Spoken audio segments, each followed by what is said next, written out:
ముద్రగడ పద్మనాభం, అంబటి రాంబాబులపై అనకాపల్లి జిల్లా పాయకరావుపేట మండలంలోని కాపు నాయకులు అనుచితంగా మాట్లాడడంపై వైఎస్ఆర్సీపీ కాపు నాయకులు తీవ్రస్థాయిలో మండిపడ్డారు. ఈ మేరకు పాయకరావుపేట మండలం మాసాహేపేటలో వైఎస్ఆర్సీపీ రాష్ట్ర కార్యదర్శి చిక్కల రామారావు ఆధ్వర్యంలో వైఎస్ఆర్సీపీ కాపు నాయకులు మీడియా సమావేశం నిర్వహించారు. అంబటి రాంబాబు కుటుంబంపై దాడిని ఖండిస్తూ ఉమ్మడి విశాఖ జిల్లాలోని వైఎస్ఆర్సీపీ కాపు నాయకులంతా మాజీ మంత్రి గుడివాడ అమర్నాథ్ నేతృత్వంలో చెలో గుంటూరు కార్యక్రమం చేపడితే దాన్ని కూడా విమర్శించడం తగదని వీరంతా మండిపడ్డారు. అనకాపల్లి విశాఖపట్నం జిల్లాకు చెందినటువంటి వైసీపీ కాపు నేతలందరూ కూడా విఆర్ విత్ అంబటి రాంబాబు అని చెప్పేసి ఒక కార్యక్రమం మీద గుడివాడ అమర్నాథ్ గారి ఆధ్వర్యంలో గుంటూరు వెళ్ళడం జరిగింది.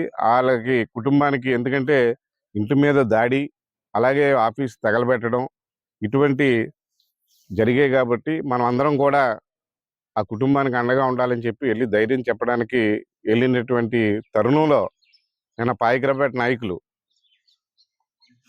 మండల పార్టీ ప్రెసిడెంట్ కానీ ఇతర నాయకులు కానీ కాపు కార్పొరేషన్ డైరెక్టర్గా కానీ అందరూ కూడా నిన్న ఒక ప్రెస్ మీట్ ఇచ్చారు.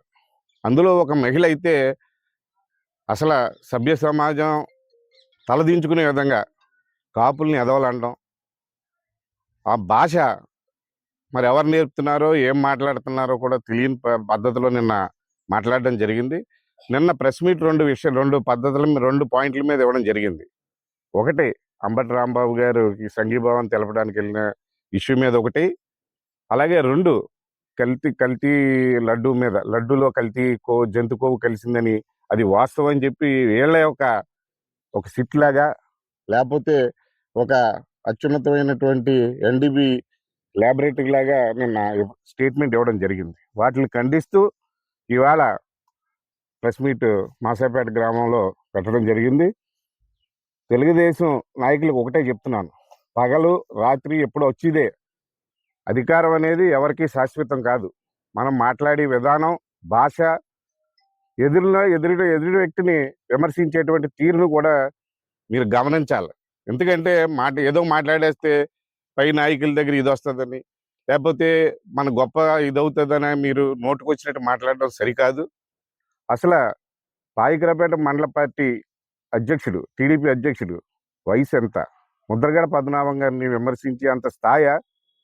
ఆయన పౌరుషమైనడు కాబట్టి ఆయన ఇసిరినటువంటి ఛాలెంజ్, నేను ఈ ఛాలెంజ్లో ఓడిపోతే ముద్రగడ పద్మనాభ రెడ్డి అని పెట్టుకుంటానని చెప్పినందుకు ఆయన ఓడిపోయాడు. కాబట్టి నిజమైన పౌరుషమైన నీతివంతమైన రాజకీయ నాయకుడు కాబట్టి ఆయన పేరుకి రెడ్డి యాడ్ చేసుకున్నాడు. ఎందుకంటే మీరు యాడ్ చేసుకోకపోతే మీరే మళ్ళీ నువ్వు రెడ్డి పెట్టుకుంటానో పెట్టుకోలేదని చెప్పేసి ఆ అవకాశం కూడా మీకు ఇవ్వకుండా యాడ్ చేసుకున్నాడు.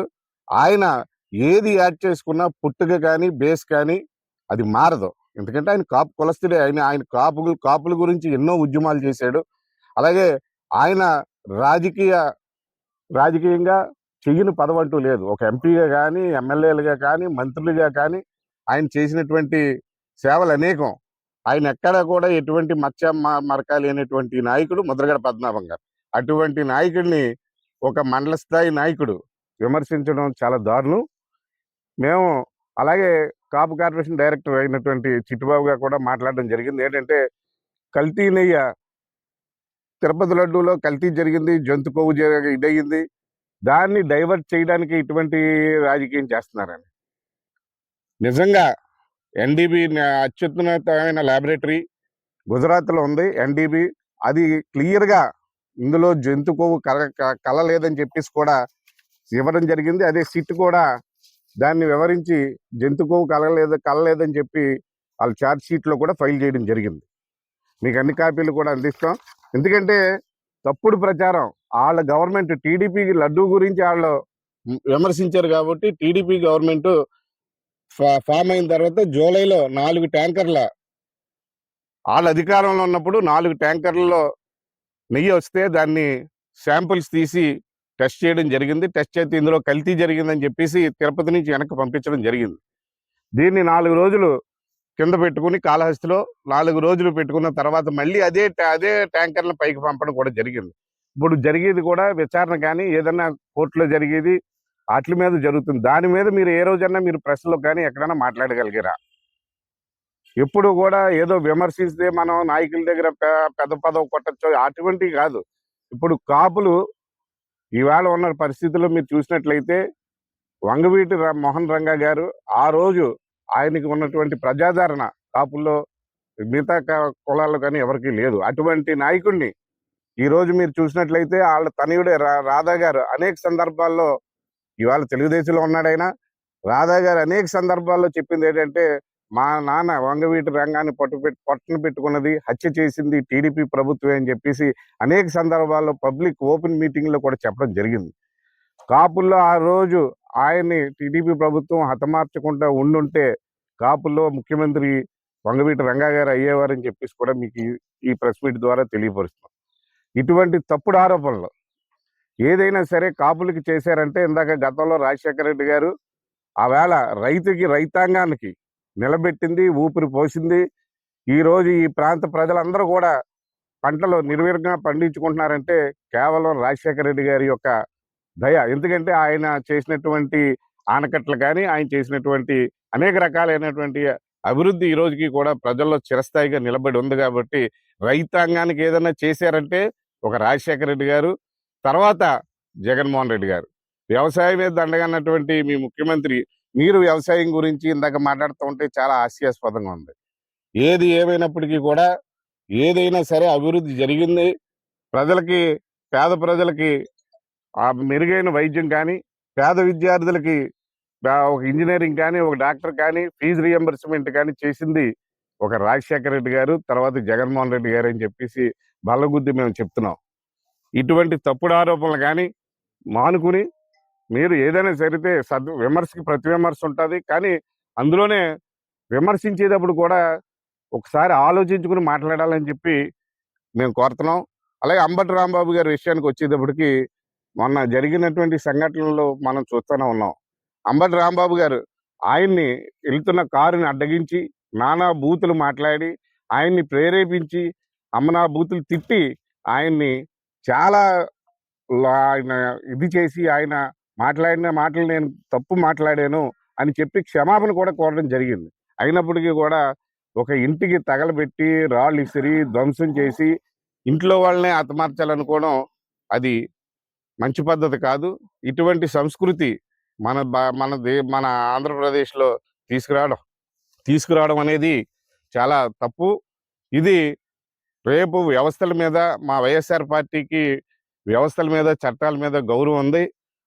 మనం ఎవరైనా సరే ఏ పార్టీ వాళ్ళైనా సరే వ్యవస్థలకి చట్టాలకి లోబడి మనం ఉండాలి తప్ప ఇటువంటి వ్యవస్థల్ని చట్టాలని చేతిలోకి తీసుకుని ఒక గోండాల్లాగా వ్యవహరించడం అనేది తప్పు. దాన్ని తీవ్రంగా ఖండిస్తూ నేను ఇచ్చినటువంటి ప్రెస్ మీట్ నాయకులందరికీ ఇచ్చినటువంటి మాటలు కూడా ఆ భాష కానీ ఆ విధానం కానీ మాట్లాడినటువంటి ఆ మహిళ చాలా దారుణమైన వెధవలు ఈ టైపు మాట్లాడడం అనేది ఎంతవరకు సమంజసం. రేపు దీనికి కూడా తగిన మూల్యమే కాపులందరూ కూడా చెప్తారని చెప్పి తెలియజేసుకుంటూ సెలవు తీసుకుంటాం.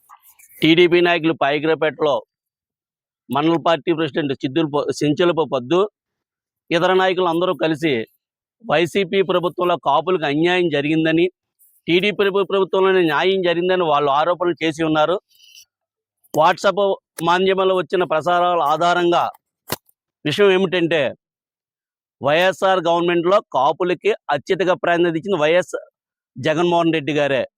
కారణం ఏంటంటే వైసీపీ గవర్నమెంట్లో 2 ఉప ముఖ్యమంత్రులు, ఆళ్ళ నాని గారు ఆరోగ్య శాఖ మంత్రిగా, కొట్టి సత్యనారాయణ గారు దేవాశాఖ మంత్రిగా, మరి ఈ రోజున శాసనసభ ప్రతిపక్ష నేతగా బొత్స సత్యనారాయణ గారిని తూర్పుగోదావరి జిల్లాల రీజనల్ కోఆర్డినేటర్గా, మరి పక్క నియోజకవర్గం ఉండే తుని నియోజకవర్గాన్ని దాటిసే రాజా గారిని రోడ్డు భవనాల శాఖ మంత్రిగా, అలాగే పేరు నాని గారిని ప్రసార శాఖ మంత్రి రవాణా శాఖ మంత్రిగా, మన ఉత్తరాంధ్ర గుడివాడ అమర్నాథ్ గారికి భారీ పరిశ్రమ శాఖ మంత్రిగా ఇచ్చి కాపులకు అత్యున్నత స్థానం కల్పించిన వైఎస్ జగన్మోహన్ రెడ్డి గారిని అనడం వాళ్ళ అవివేకం. మరి వైసీపీ 2019-2024 మధ్యలో వైసీపీ ప్రభుత్వంలో కాపులకి పూర్తి న్యాయం జరిగింది.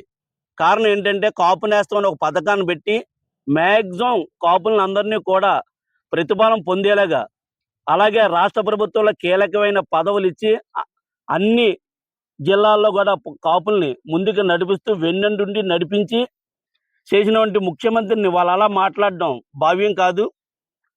మరి ఈ రాష్ట్రంలో అత్యధిక ఎక్కువ శాతం గల కాపులు సుమారు 22% మంది ఈ 150 కోట్ల భారతదేశంలోనే ఎక్కువ శాతం ఆంధ్ర రాష్ట్రంలో కాపులు ఎక్కువ ఒకే జాతి ఉన్న ఒకే ఒక జాతి కాపు జాతి. అటువంటి కాపు జాతిని కాపులై ఉండి కూడా నిన్న టీడీపీ నాయకులు అలాగా మాట్లాడడం చాలా హాస్యాస్పదంగా ఉంది.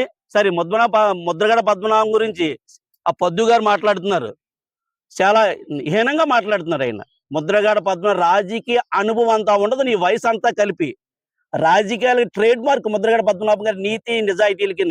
కాపుల గురించి వాళ్ళ కుటుంబం ఎన్నో విధాలుగా నలిగిపోయి నానా కేసులు పెట్టి విమర్శించి వంగవీటి మోహన్ రంగా దగ్గర నుండి ముద్రగడ పద్మనాభం గారు వరకు ఆఖరికి అంబటి రాంబాబు వరకు కూడా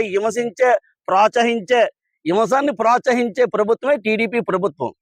కాపులను అనగదొక్కడమే ప్రధాన జయం టీడీపీ ప్రభుత్వం జయం. అంటే ఈ టీడీపీ ప్రభుత్వంలో ఎంతో మంది కాపులను ఎన్నో కేసులు పెట్టి ఇరికించడం అది ప్రభుత్వానికి మంచి పద్ధతి కాదు.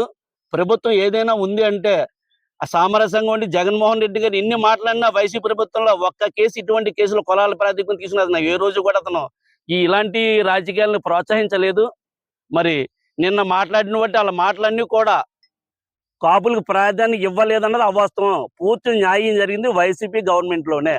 దయచేసి దీని మీద మీరు ఆ ప్రెస్ మీట్లో మాట్లాడిన మాత్రం ఆ ముద్రగడ పద్మనాభం గారిగా మాట్లాడిన గట్రా అన్నీ కూడా మీరు మాట్లాడి ఉండకూడదు. ఒక కాపు కులస్తులై ఉండి అలా మీరు మాట్లాడడం చాలా అది బాధాకరమైన విషయం.